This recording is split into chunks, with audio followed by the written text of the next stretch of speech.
Uh, Sebenarnya visi dari kami itu adalah satu, masyarakat Belu yang sehat, masyarakat Belu yang punya karakter, dan masyarakat Belu yang kompetitif.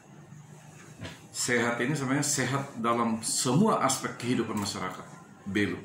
Jadi sehat pemerintahannya, sehat jiwanya, sehat raganya, sehat pendidikannya, sehat pertaniannya, sehat peternakannya, sehat infrastrukturnya, sehat usaha kecil mikronya, ya. Jadi seluruh aspek kehidupan masyarakat di Belu ini kalau bisa sehat. Dan yang kedua, pemimpinnya dan seluruh orang di sini kalau bisa bekerja dengan hati. Makanya paket kami ini namanya paket sehati. Yang kedua, masyarakat Belu yang punya karakter. Untuk membentuk karakter ini kan ya satu, kita tahu budaya, akar budayanya. Yang kedua, dia menjalani agamanya, apapun agamanya, dengan baik. Ada pencerahan dari tokoh-tokoh masyarakat, tokoh agama. Kita aktifkan kembali budaya, adat, desa adat di sini. Peran lembaga adat, masyarakat adat itu kita kembalikan peran dan fungsinya. Dan tokoh agama dalam membina karakter masyarakat Belu.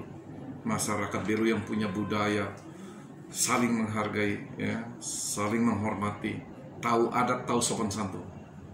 Ya, di samping tentu pendidikan. Yang berikut adalah masyarakat Belu yang punya nilai kompetitif.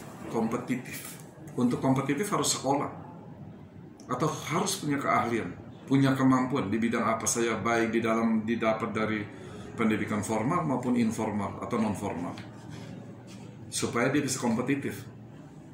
Kalau dia jadi dokter, dia harus dokter yang handal, tidak hanya dokter umum saja. Tentu butuh waktu untuk mencapai tingkatan yang lebih, tetapi kita harus mendorong motivasi dan kemauan daripada anak-anak kita untuk mencapai pendidikan yang tertinggi di bidangnya, supaya dia bisa kompetitif. Tidak hanya di Belu saja, kalau bisa dia bekerja di regional apa nasional lebih baik lagi, kalau perlu di luar negeri. Dan kami hari ini sudah bekerja di mana-mana, walaupun lingkupnya masih di nasional saja, tetapi kita kembali ke sini. Dan kita punya nilai kompetitif di mana saja dengan kemampuan yang ada ini. Oleh karena itu, dengan 3 visi besar ini kami membuat program unggulan. Ya, ada misinya banyak, tetapi kurang lebih seperti itu. Dan karena kita dibatasi oleh waktu dalam bekerja ini, sehingga kita hanya memprioritaskan pada program unggulan saja. Ya, nah, program unggulan ini banyak, tetapi di dalamnya termasuk yang ini, ya. Jawaban terhadap tadi masalah pariwisata, pendidikan, pertanian, stunting, dan lain-lainnya. Ya, karena tadi pertanyaannya pariwisata, ya kita mulai dari pariwisata saja. Pariwisata di Belu ini destinasi wisatanya memang tidak hebat-hebat amat, tetapi ada gitu. Saya sudah lihat di buku Belu dalam angka destinasi wisata. Ya, yang agak nasional adalah Fulang Veha dan lain-lain, ya. Ada gua, ada air terjun, ada laut, ada pantai, ada gunung, dan lain-lain. Tetapi kesulitan yang paling besar adalah infrastruktur. Orang mau datang saja ke sana susah. Orang mau kencing saja toilet susah. Tidur di mana di sana. Sudah bertahun-tahun pemerintah ini bikin kegiatan-kegiatan, tetapi hal yang paling mendasar, infrastrukturnya tidak ada. Kenyamanan orang di sini tidak ada. Orang yang datang ke sini orang dari mancanegara, dari nasional, ya. Wisatawan lokal perlu juga, tetapi kalau kita omong investasi, kita omong uang masuk keluar, ya dia harus datang dari luar. Orang datang di sini minta maaf ini. Datang mau tidur, mau makan, mau buang air kecil, mau mandi saja dia setengah mati, dia tidak akan datang lagi. Dan nomor 1 infrastruktur.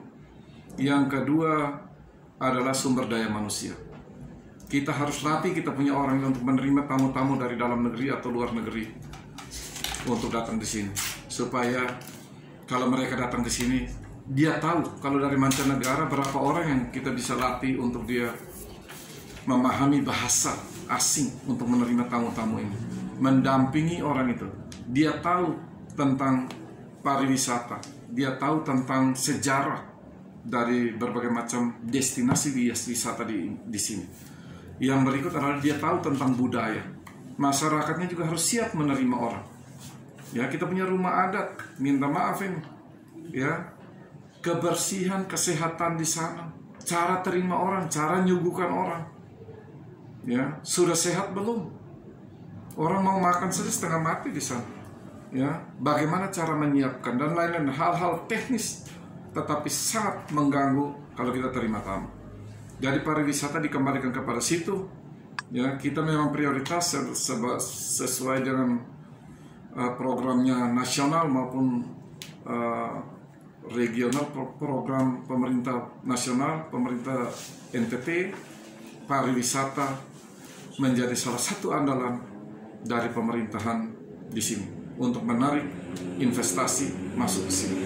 Oleh karena itu kami juga akan memperhatikan betul-betul yang sudah saya sampaikan. Infrastrukturnya kita siapkan yang baik, sumber daya manusianya kita buat yang baik, kita kemas budaya destinasi wisata di sini dengan baik, kita siapkan masyarakat untuk menerima orang dari luar masuk ke sini. Yang kedua, pendidikan. Ya, hari ini pendidikan COVID ini setengah mati. Ya, anak-anak sekolah sudah suruh sekolah dari rumah, sinyal tidak ada, listrik tidak ada, pulsa tidak ada, gurunya setengah mati, honor gurunya, tunjangan gurunya susah. Saya lihat ini beberapa tahun ke depan, kalau ini berlangsung terus dengan kondisi seperti ini, masyarakat Belu, masyarakat NTT banyak yang akan makin tertinggal dalam hal pendidikan. Jadi kita bisa hilang satu generasi beberapa tahun ini bisa tertinggal ya. Oleh karena itu perlu kepedulian pemerintah. Kita siapkan ini, jaringannya harus satu, masyarakatnya disiapkan dulu. Guru, murid harus siap dengan kondisi ini. Yang kedua, pemerintah siapkan fasilitas untuk mereka belajar. Karena ini adalah cara baru atau adaptasi baru terhadap program pembelajaran di sini. Kita harus bicarakan dengan guru-guru, apakah mereka efektif tidak dengan pendidikan pakai media online ini? Kalau tidak, bagaimana modifikasinya? Kita beruntung di sini COVID ini NTT tidak terlalu banyak. Saya pikir kalau pakai protokol kesehatan yang baik, anak-anak masuk ke sekolah dengan jam-jam yang dibatasi, ada tatap mukanya dikombinasikan dengan online, ini lebih efektif daripada kita online semua. Orang tidak ke sekolah, anak-anak main di rumah saja. Tidak ada monitor, tidak ada evaluasi. Efektivitas pendidikan ini sudah payah ini. Ya, jadi kalau kami memimpin, ini prioritas. Persiapkan guru, persiapkan murid, siapkan fasilitas, monitoring, evaluasi, efektif tidak. Kalau tidak ada, kita segera cari alternatif supaya proses belajar mengajar ini bisa berjalan dengan baik. Yang berikut, pertanian. Kita punya lahan tidur banyak, kita punya hari ini turun di desa itu masyarakat desa tidak ada. Olah lahan aja susah, bibit susah, pupuk susah, jual hasil susah. Produktivitas tanaman susah. Ya, kita omong tentang intensifikasi, ekstensifikasi, kadang-kadang hanya teori saja.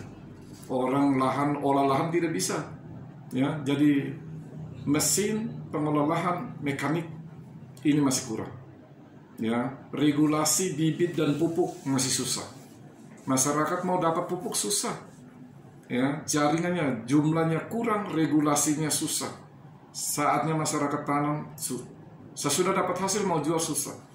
Oleh karena itu pemerintah harus mengendalikan ini. Pemerintah menyiapkan BUMDes yang baik, perusahaan daerah bicara dengan pengusaha, harganya kalau bisa stabil pada tingkat yang rasional dan sesuai dengan pasar, jangan ditekan-tekan supaya masyarakat hidupnya lebih layak. Lahan-lahan tidur, kita bekerja sama dengan tentara dan berbagai macam komponen yang bisa membantu masyarakat meningkatkan produktivitas hasil pertanian. Kita kembalikan saja ke produk atau pertanian yang sudah digeluti masyarakat bertahun-tahun. Tidak usah bawa sesuatu produk baru yang datang yang masyarakat pun tidak tahu. Tanpa persiapan, tanpa pendampingan, kita gulirkan satu program. Contohnya Maek Bako yang ditanam tanpa persiapan dan hasilnya adalah gagal. Jadi kita kembalikan saja lah, sudah padi, jagung, singkong, ya, tanaman-tanaman sayur, cabai, bawang, hutan asam, kemiri, ya, tanaman pertanian yang lain, kacang hijau. Sudah cukup itu. Kalau dikelola baik-baik. Saya kemarin ke sana, ada lahan belasan hektar, tetapi akses masuk tidak ada. tanahnya subur, airnya banyak di musim kemarau gitu. Di daerah Tohe dan daerah Raihatsan, salah satu desa di sini. Hanya akses jalannya tidak ada. Masyarakat mengeluh, irigasinya tidak jalan. Tidak ada pemerintah hadir di sana.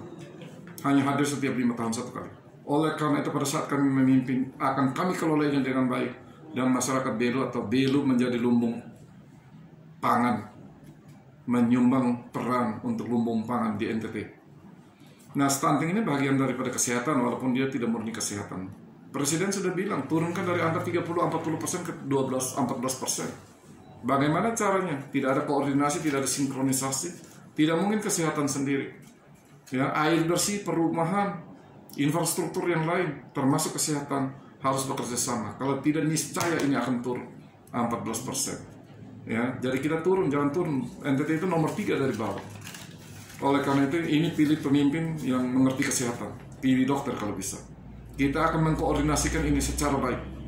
Ya, jadi kehidupan masyarakat diperbaiki, ya, infrastrukturnya diperbaiki, rumah yang tidak layak huni, tidak ada ventilasi, bikin penyakit, kita bikin baik secara bertahap. Air bersih kita siapkan. Posyandu diaktifkan. Tanaman obat keluarga, tanaman pangan, pemanfaatan pekarangan untuk menambah peternakan, untuk menambah gizi anak-anak. Stunting itu masalah mulai dari hamil sampai umur 23 bulan. Mulai dari kehamilan. Oleh karena itu hari ini kita lihat di pos-posyandu, makanan tambahan saya tidak ada. Monitoring ibu-ibu hamil terbatas, hanya ukur-ukur aja berat badan. Kalau ada masalah memang ada upaya, tetapi tidak ada yang tuntas. Keberpihakan pemerintah di sana mungkin terbatas. Anggaran masih kurang. Kader insentif kurang. Mereka dituntut bekerja mati-matian di desa. Jadi stunting ini harus kerjasama multisektor, tidak bisa satu saja untuk menurunkan itu. Ya, jangan main-main ini. 34% kita turunkan ke 20%, setengah mati, 20% lebih. Apalagi permintaan presiden 14%. Oleh karena itu sekali lagi, pilih pemimpin yang paham kesehatan, pilih pemimpin yang mampu untuk mengkoordinasikan semua ini, supaya orang Belu kalau bisa menjadi daerah dengan pencapaian penurunan angka stunting yang signifikan. Karena kami menempatkan program itu unggulan adalah kesehatan di nomor 1. Masyarakat Belu harus sehat, pertaniannya juga harus sehat, peternakan, infrastruktur yang lain penunjang harus baik. Kemudian hukum, keadilan harus ada di sana. Reformasi birokrasi harus segera dijalankan. Pilih pemimpin yang baik pada tanggal 9 Desember ini. Pemimpinnya itu adalah paket sehat. Begitu.